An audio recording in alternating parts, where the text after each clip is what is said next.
Hello everybody, my name is Edson and welcome back to a brand new episode on the TimeShot SMP. I didn't think I had my elytra on that. It did activate for a second. Oh god, that scared me. Okay, so to start things off today, 5, really? Really? I can make one singular stack of 3. I mean, 3 is better than none, but it probably took me 3 to get over here. I should have probably gone AFK for a little bit longer, to be honest. And also, Tort's probably got a load of mobs spawned in. Oh well, it is what it is. Really low on the old gunpowder, and I've only got 37 of these rockets. Anyway, we need to start off by going over to Tort's. I think it's this way to spawn. There we go, yeah. We need to start off by going over to Tort's because, as you guys know, with the Guardian farm, there's a lot of iron needed for the all of the hoppers. Now, there's a few complications with the Guardian farm, which I'll talk you through when we get there in a little bit. But I've had some donations towards the Guardian farm hoppers. Poet donated a load. I can't remember how many, but it must have been I saw him probably put down. It looked like a couple of stacks. So that's like, you're talking probably like maybe like 18 stacks of iron or something like that. It's close. No, 16 probably. I'm not entirely sure. He put a lot down. He put probably 2 stacks of hoppers down. So do your math. There's a lot. But he did say he went to. I think he jokingly said that he took a load from people on the server. He says, I've taken some from everyone, and I'm like, wait, you haven't actually done that, have you? Because I don't know if he's serious or not. I hope he hasn't. Right, and Tort is donated a load. And this is where I'm getting all of my iron from now. Tort's AFK now. He did say earlier today, like, take the iron as you need it. But I do know why he's going AFK. He put in the TimeShot private Discord, or the private channel we've got on our public Discord, because that's where we like chat and do all of our stuff, that he did say that he is in need or wanting a beacon. And that's why he's been going AFK quite a bit for the emerald, for the iron. And I thought, well, I have so many crops, I can make him a beacon out of emeralds. So to say thank you for all of the iron that he's donated and he's been letting me use his iron farm, I'm going to give him because I know he's got a beacon, I'm going to give him the amount of blocks needed for a full beacon. So he can have his own beacon. So let's set this up now, and we'll leave a sign. Thanks for all the iron you've donated to the Guardian farm. Here's a full beacon worth of blocks for you to use with your beacon, or just to trade with your slet villas. There we go. So that should help him out. I know I did see it was only like a passing comment, but he did say that he that's part of the reason why he keeps going AFK for so long, is because I think he wants to get the iron rather than using like all of the ore that is mined up and everything. He wants to use like a resource that he's getting from a farm, and the only thing he's got is an iron farm, so he wants to use or get a beacon from that. So he's been donating quite a lot of the iron that would have gone towards that. So even if he doesn't want to use that and he does want an iron beacon because maybe it's going to be on show and it may look better, because I would, if it's on show, I would always go for iron over any other block, to be honest. Then maybe he can use the emeralds for trading with his villagers. He can even come to mine and use all of my villagers and stuff. Like, I'm down for him to use them up to get all of the things that he wants, because he has been a massive help for me getting this done. Like, there'd be hardly any hoppers here, hardly any at all. Probably like only not even a quarter full if it wasn't for Tort. So yeah, we're gonna drop down here. I need to show you guys a few things. So I'm gonna quickly mine up the trees. I'm going to make all of these into hoppers, place them all down, and we should be close to working at max efficiency. We're getting there now. So things are looking up. So I'll show you guys a few things, a few problems that we've run into in a few seconds. Alright, so we're back, and there's, like, it's mostly done. There's, obviously, I'm going to wait to take the beacon out because I need to show you guys a few things that we need to do before we take the beacon out, but there's hardly any space really now, which isn't covered by hoppers. It's just obviously this centre bit, but really it's like at 3/4 sort of efficiency now. which is good. It's a lot better than what it was, and we're actually getting like quite a few drops. Like I literally emptied it just before I started recording, just now, and give it a few seconds. That's all already what we've got in like a minute. It's been 51 seconds, so just literally a minute since we've been recording, and we've already got that, which is great. So it's working well so far. Now there's a few things that I feel like we need to do, or a few things that we've since found out in the last stream that I did that we 100% need to do. Not that I feel like we need to do, they need to be done. So this farm is one singular block too narrow in each direction. So the square, when this water, now it's fine if we built a complete wall. This is perfectly fine. But how I want to do this is I want to do this with the same design as the last season, where we had the water flowing down, which is great. But that brings the water, because it flows one, so that brings the water flowing down one.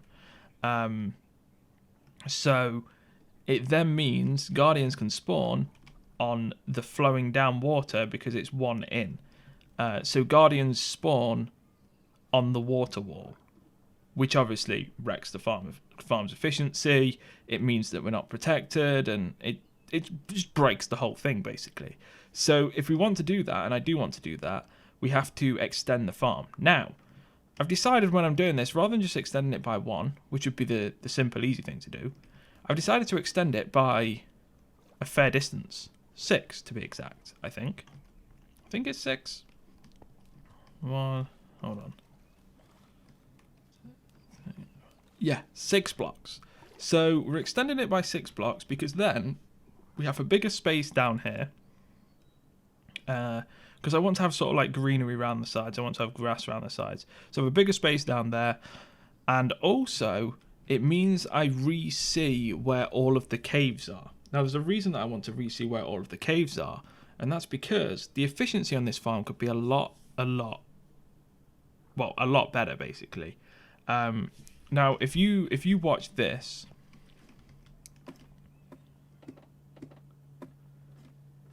just generally, if you guys watch this and see the guardians spawning,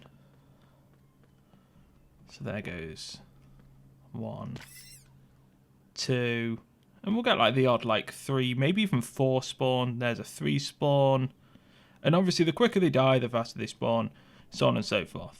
So there's 3 die, and then the next batch should spawn. Got 4 squids there spawn. So we'll get some squids down now. So you can see it works, and it works quite well.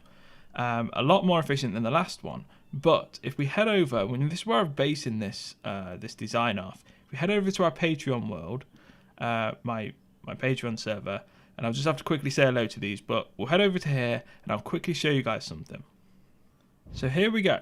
If we look at the Patreon one, things seem to be going a lot quicker. A lot quicker. As you can see, just constant flow, really, of them dropping. Now, I've had a word with Kays and Carstar, who actually built this, and they're saying that they did, there's quite a few things that they did to up the spawn rate.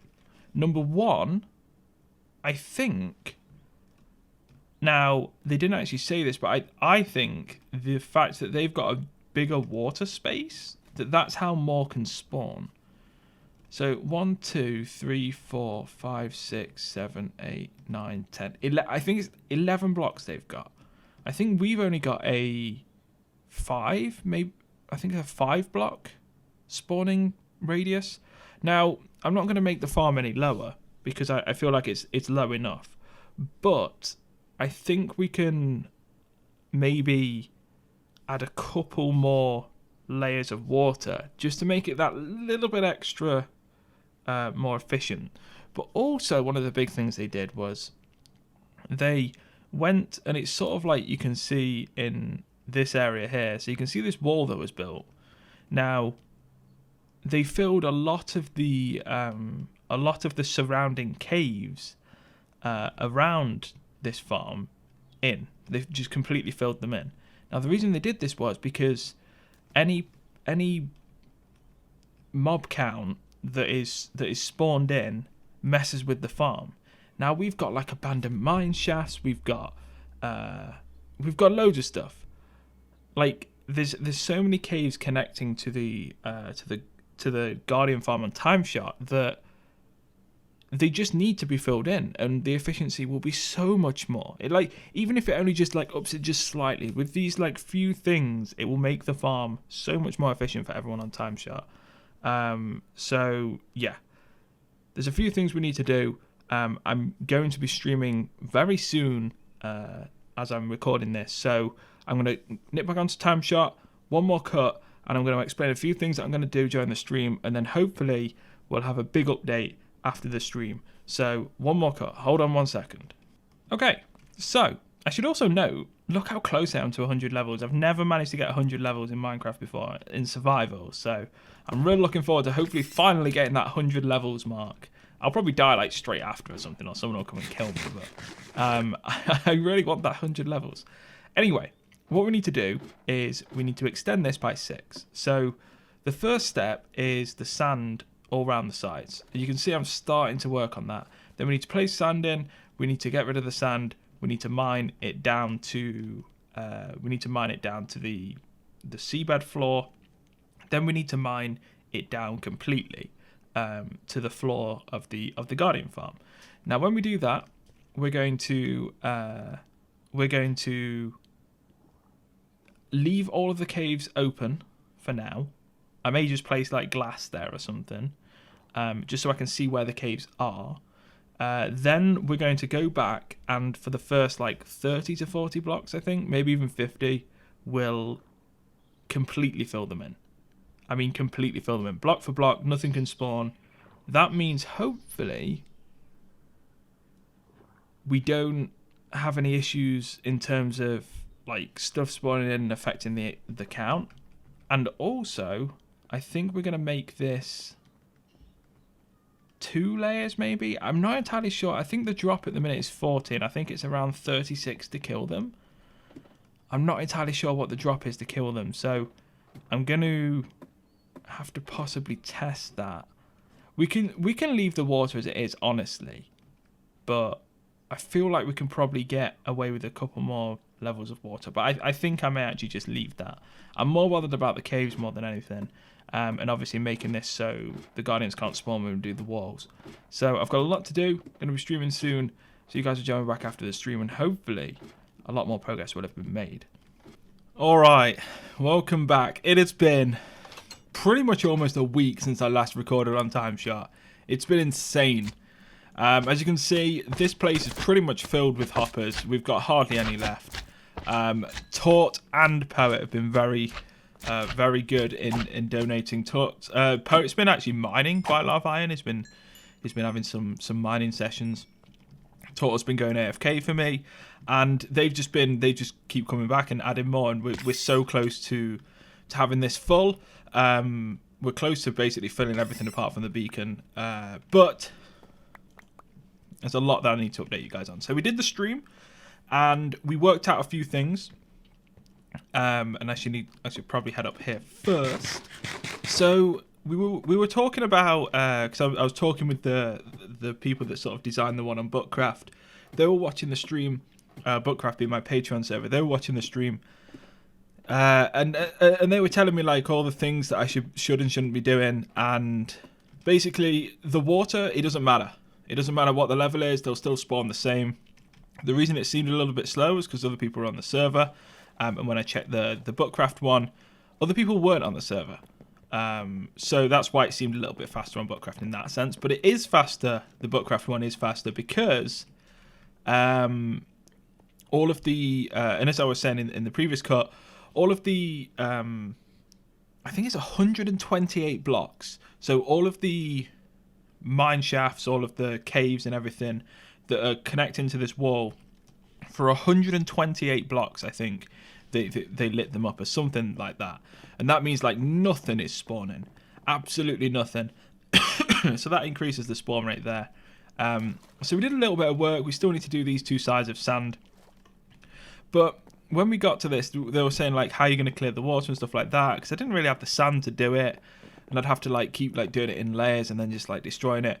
And then basically they were saying the best thing to do is to just use sponges. But we only had 2 sponges, so we went off and we actually fought a, and we need to light this up actually.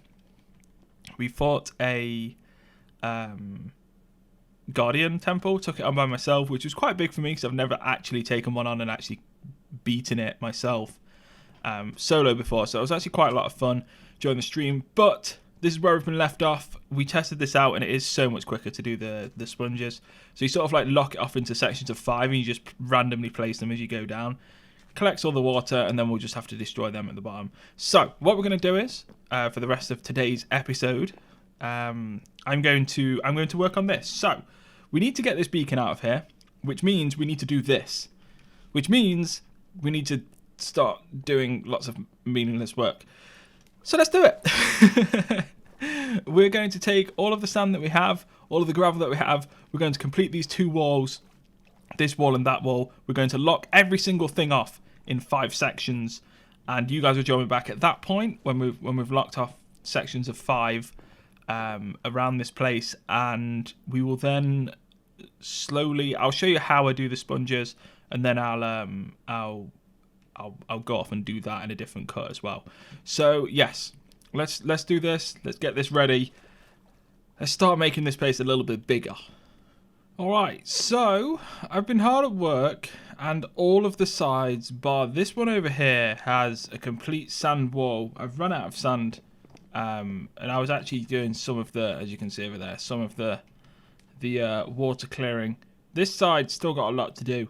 So what I'm going to do is I'm just going to, I think we've got loads of gravel, but if not, I can just use just some normal blocks. Just do this, then I'll get like some more sand from here, sort of thing. But as you can see, this is sort of like what we need to do. I'm making the sand flow down, or making that like the platform, and then we have to dig, I don't know how many blocks. A few things I've learned since doing this. Standing here, loads mobs in over there. Standing there, I'm pretty sure maybe like, so I need to light that up. I need to light that up. Also, mobs can spawn on top of this, so I need to light the top of this up. That'll be with sea lanterns. I need to change them to sea lanterns. I still haven't done that. And then once we've done that, we can start clearing all the water around the sides here. And once we get to this level, which is 32, 16, so we need to dig another 16 levels down. Which shouldn't take too long with the Haste 2 beacon. It's not too bad. You can probably expect, especially with it just being like the outline, like it's only 5 blocks, two rows every, I don't know, 10 minutes maybe. But it won't take too long to do. And then once we've done that, we can start lighting up all of the caves, lighting up everything, making sure nothing can spawn, and making this as efficient as humanly possible, which should be good. But this is actually going surprisingly quick at the minute. Like, I've not been working here long at all. I'll be honest, I've not been working here long at all. And just look at the drops here. Insane. Absolutely insane. So this is definitely very much a lot quicker than the previous seasons. But I was actually told that this farm couldn't have been possible in the last season. So I didn't actually know that. But apparently that farm couldn't be possible in the last season because of spawn. Something to do with the spawns. Something changed between when the last one was built in the last season and this one. So, but yeah, this is extremely efficient, more so than I think we need it. But it's going to be a little bit more efficient as time goes on, and hopefully a little bit more purdy. So I'm going to finish the episode off here because we have actually been recording for quite a while now. I think it's a good enough 20-minute episode for you guys. Hopefully you guys are looking forward to seeing this farm maybe be done by the time the next episode comes out, because I've got a lot of world tours, I've got a lot of stuff happening on my Patreon server at the minute. That's resetting in a couple of weeks, or less than a couple of weeks as you guys see this, and it's a busy time. I've got a lot of world tours to do, not that much time for TimeShot in terms of recording, but a lot of time for streaming, because between now and when the Patreon server resets, which is on April 1st, I have a lot of time to stream other stuff, which will definitely be TimeShot. So I'll keep working on this during the streams, and I'm pretty certain the next time you guys join me back for another TimeShot episode, unless it's a collaboration with someone, then you're going to see a mass amount of progress with this just from when we start the next episode. So hopefully you guys are looking forward to that. Like I said, there's a lot for me to do here, and I'm looking forward to getting this done, getting this in working order, getting into ship shape and awesome fashion. And hopefully, as that happens, everyone will be happy with all of the drops, because everyone needs sea lanterns on the server, it seems. Because the sea lanterns, I can't even seem to stack the sea lanterns up. Like, there's never more than a stack in there. People are constantly coming by and taking what they need, which is good. I'm glad the server finally has a source of sea lanterns. But I'm going to leave you guys here. As I said, thank you for watching. Hopefully you've enjoyed this. Let me know what you think of the farm so far. I'm looking forward to doing the walls and all of that soon on stream, obviously. Hopefully you guys join me for that. Links to my stream in the description down below. I stream most nights. And yeah, thanks for watching. Speak to you all soon. Take care.